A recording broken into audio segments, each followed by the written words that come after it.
अमेरिकी पाबंदियों का ईरान के पास तोड़। आईआरजीसी प्रवक्ता हुसैन मोहब्बी की अमेरिका को वार्निंग। आर्थिक जंग अमेरिकी सैन्य नाकामी का सबूत। ईरान ने कहा, अमेरिका की नाक के नीचे व्यापार जारी रखने का हमारे अंदर कौशल है, वो आने वाले दिनों में भी हम जारी रखकर दिखाएंगे। ये काले सर, ये भी एक साइकोलॉजिकल वॉरफेयर का हिस्सा है कि तुम लगाओ सैंक्शन, हम तुम्हारी नाक के नीचे से व्यापार जारी रखेंगे। ये कहा सुनी तक महदूद है, एक्चुअली इसको करना बड़ा मुश्किल है, या ईरान ने ये कौशल वाकई सीख लिया इतने दिनों में?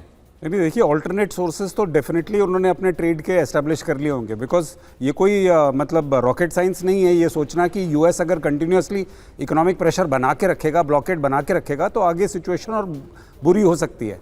तो मैं मानता हूँ डेफिनेटली, जैसे बताया भी था कि पाकिस्तान के साथ उनका जो बॉर्डर है, टर्की के साथ जो उनका बॉर्डर है, तो डेफिनेटली वो कोशिश करेंगे। परंतु ये समझने की बात भी है कि वेस्ट एशिया में जो सिक्योरिटी अम्ब्रेला प्रोवाइड करी थी वो यूनाइटेड स्टेट्स की थी। इसके कारण जो वेस्ट एशियन कंट्रीज हैं उन पे यूनाइटेड स्टेट्स का एक होल्ड है, आज भी है। Chettinad Institute of Medical Education and Research, KGF, Karnataka. MBBS admission open 2026 to 2027. Apply through MCC Medical Counseling. कोई शक नहीं है कि वो होल्ड जो है वो डेफिनेटली बहुत बड़ा बैरियर है ईरान के जो जितने भी मंसूबे हैं अपने आप को वापस लाने के, उसके अगेंस्ट। तो विलन ईरान है? विलन देखिए, वेस्ट एशियन कंट्रीज के हिसाब से तो विलन ईरान ही है। नहीं तो अभी सबके सब इकट्ठे होकर यूएस के अगेंस्ट हो गए होते। चलिए, और ये अगली खबर देखिए। ईरान ने अमेरिकी प्रतिबंधों को बताया पुरानी चाल। आरागची ने कहा, अमेरिका के पास कोई समाधान नहीं है, सैन्य धमकियों से प्रतिबंधों पर लौट आया है अमेरिका। ईरान से सम्मान और न्याय से बात करनी होगी। आरागची ने कहा, सम्मान की भाषा का जवाब सम्मान से देंगे। अब देखिए, ये पूरी दुनिया में आप देखिए, क्रेडिबिलिटी, परसेप्शन, क्या परसेप्शन पर अमेरिकी परसेप्शन, इम्प्रेग्नेबल अमेरिका, ऐसा अमेरिका जो फॉर्मिडेबल है, क्या उस पर चोट कर रहा है ईरान, और बखूबी कर रहा है क्या? अमेरिकी प्रतिबंधों से निपटने के लिए ईरान का काउंटर प्लान तैयार है, ये कहा जा रहा है। तस्नीम के सोर्स जो है तस्नीम है, उसके हवाले से खबर दे रहा हूं। दुश्मन के हर आक्रामक कदम के लिए विकल्प मौजूद है, आईआरजीसी ने यह भी कह दिया है।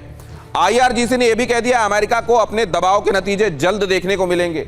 आईआरजीसी ने यह भी कह दिया है कि काइनेटिकली हमसे सुपीरियर नहीं हुए तो अब इस पर उतर आए हैं। ट्रंप की आर्थिक जंग अमेरिका की सैन्य विफलता का सबूत है, ईरान ने यह बात भी कही। लेकिन जब यह बात कही जा रही है तो क्या वाकई इस समय इसके टेकर्स हैं? और यह बात जैसी ईरान कह रहा है वैसे ही क्या साउंड भी कर रही है दुनिया को? जंग में हार के बाद यह भी एक तरह का नया पैंतरा है, आईआरजीसी ने यह कहा।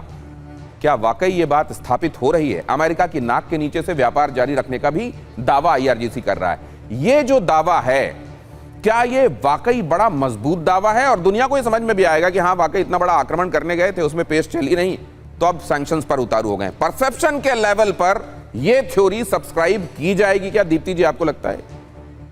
जी बिल्कुल, देखिए, परसेप्शन पे ये थ्योरी ही चलेगी और यही थ्योरी एंटी अमेरिका सेंटिमेंट्स को भी फ्यूल कर रही है। और जहां तक हम बात कर रहे थे कि क्या कोई ऑल्टरनेटिव रूट है, हम बिल्कुल एक भूल रहे हैं कि एकदम उनके ऊपर है कैस्पियन सी। ज्योग्राफिकल लोकेशन अगर हम देखें तो पूरी ईरान के फेवर में जाती है, और वो कैस्पियन सी एक लैंडलॉक्ड सी है, और 5 कंट्रीज जो हैं जो उसके इर्द गिर्द हैं, जो काइंड ऑफ कंट्रोल करती हैं, वो सारी की सारी ही या तो न्यूट्रल हैं, या अमेरिका से या तो न्यूट्रल हैं, या बहुत ज्यादा फ्रेंडली नहीं है। रशिया हो गया, ये जितनी भी कंट्रीज हैं, कजाकिस्तान, तुर्कमेनिस्तान, ईरान खुद है, अजरबैजान, तो ये सारी कंट्रीज का रास्ता भी ईरान के पास है। फिर ब्लॉकेड के चलते भी हमने देखा कि होर्मुज से आवाजाही होती रही। 2019 के बाद से जब फुल सैंक्शन भी लग गए तो भी चाइना में सारा उनका स्टॉकअप हुआ।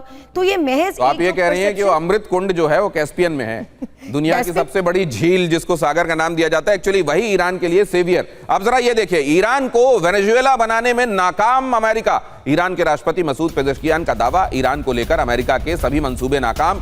ईरान की एकजुटता देखकर दुनिया हैरान हुई, क्रूर प्रतिबंधों के बावजूद ईरान का आत्मसमर्पण से इनकार। अब जरा ये भी देखिए, ईरान की पड़ोसी देशों को सीधी चेतावनी, खाड़ी देशों पर डायरेक्ट हमले की वार्निंग। अमेरिकी इकोनॉमिक वॉर में शामिल ना हो खाड़ी देश, ईरान के खिलाफ कार्रवाई का करारा जवाब मिलेगा। फारस की खाड़ी से तेल की एक बूंद भी बाहर नहीं जाने पाएगी, ईरानी सुरक्षा काउंसिल के चीफ की बड़ी वार्निंग। अगली खबर इसी से जुड़ी हुई बड़ी महत्वपूर्ण, खाड़ी देशों को ईरान की कड़ी चेतावनी, अमेरिका का साथ दिया तो निशाना बनोगे, आर्थिक युद्ध में साथ देने वाले टारगेट होंगे। फारस की खाड़ी में एक बूंद तेल यहां से होकर गुजरने नहीं दिया जाएगा। अब जरा यह भी देखिए, ईरान में बड़ी तैयारी में अमेरिका पर, क्या ईरान वाकई इस बार भी भारी पड़ने वाला है? 5 संकेत क्या हैं? होर्मुज में फ्लैश कीजिए जल्दी से, होर्मुज में दबाव बढ़ने वाला है। होर्मुज में दबाव बढ़ेगा, तेल टैंकरों की आवाजाही प्रभावित होगी, खाड़ी देशों पर कार्रवाई संभव है, सऊदी यूएई में एनर्जी सेंटर्स टारगेट होंगे, तेल के वैकल्पिक रास्ते टारगेट होंगे, पाइपलाइन या बंदरगाह पर स्ट्राइक की आशंका, क्षेत्रीय प्रॉक्सी गतिविधियां बढ़ेंगी, अमेरिका के सहयोगी ठिकानों पर हमले होंगे, परमाणु कार्यक्रम पर सख्त रुख होगा, निगरानी और समझौते पर सहयोग घटेगा। लेकिन यहां पर यही है कि अगर ऐसा होता है तो ये होगा, लेकिन अगर ऐसा क्या होता है डोनाल्ड ट्रंप तय करने वाले हैं, अमेरिका तय करने वाला है, आज रात तय करने वाला है। क्या ये वैसे ही खुस्सी बम साबित होगा जैसा वो ट्वीट था, आज रात सभ्यता नष्ट हो जाएगी, या इस बार कुछ बड़ा होने वाला है?